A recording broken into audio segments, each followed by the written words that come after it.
Tracking customer life cycles in a CRM tool can seem overwhelming at first, but in this quick 3-minute tutorial, I'll show you how to easily monitor every stage of your customer's journey from first contact to repeat business. By the end of this video, you'll be able to leverage this valuable data to improve your sales and marketing efforts, increase customer retention, and make smarter decisions. When it comes to tracking customer life cycles, the key is organizing your customer interactions into stages. Start by identifying the typical steps your customers take, from becoming aware of your product, showing interest, making a purchase, and ultimately turning into repeat buyers. Most CRM tools allow you to customize these stages to match your specific sales process, so be sure to take advantage of that flexibility. Once you've set up your stages, the next step is to input your customers into the CRM tool. Import any existing contacts from your email lists, website forms, or other sources into your system.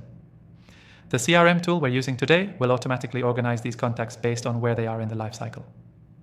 For example, a customer who just signed up for your newsletter will be placed in the lead stage, while a customer who just purchased will be moved into the customer stage. Now that your contacts are organized, it's time to track their actions.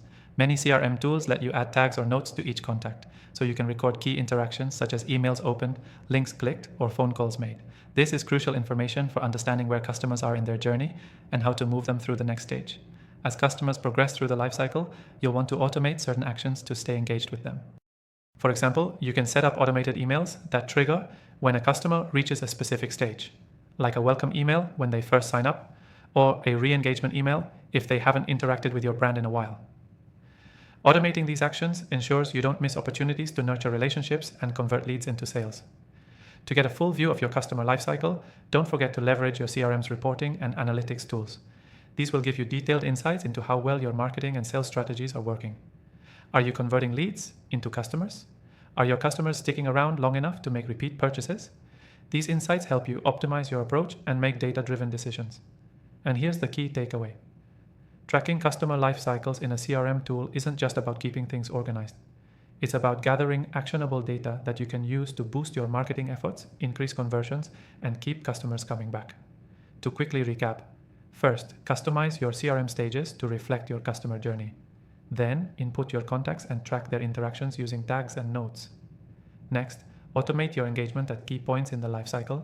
And finally, leverage reporting tools to optimize your approach. Before you go, I highly recommend you take advantage of the exclusive free trial to the software we're using today. It's linked in the description below, and only viewers of my channel get access to it. Thanks for watching, and be sure to try out the CRM tool for yourself to track your customer life cycles more effectively.